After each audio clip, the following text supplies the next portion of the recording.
Hello, and welcome to our project submission for the Bayesian Optimization Hackathon for Chemistry and Materials, sponsored by the Acceleration Consortium and Merck. I'm Alex, the team lead of the Bayesian Optimized de novo drug design for selective kinase targeting project, shown here that I worked on with my friends listed below. Our goal was to incorporate Bayesian optimization to better guide the search space for de novo drug design, specifically targeting growth factor receptors due to their critical roles in cell signaling pathways. These targets are pivotal in the development and progression of various cancers, making them prime candidates for therapeutic intervention. Our project builds off the excellent docstring paper, Python library, and dataset by Garcia Ortegon and Bacalado, which by being a high-level wrapper around Autodoc Vena, gives us a relatively reliable, undifferentiable oracle to guide our Bayesian optimization.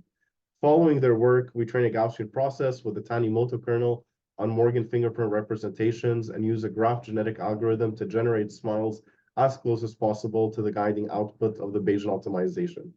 Correlation graphs give us an idea of how difficult an objective would be with the more correlated proteins that are usually similarly structured receptors, such as KDR and FGFR1, whose ligand activity is highly correlated, and make training more interesting.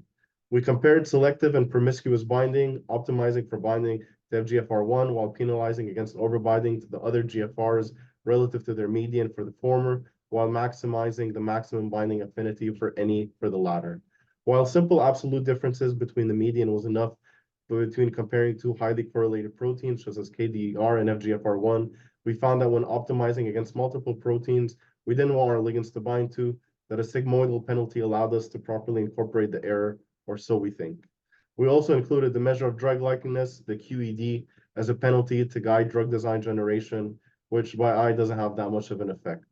However, due to the temporal and financial limitations, we were unable to traverse enough through the chemical space to find new, exciting, and statistically significant molecules, as well as being limited to docking instead of a more accurate but slower binding affinity calculations.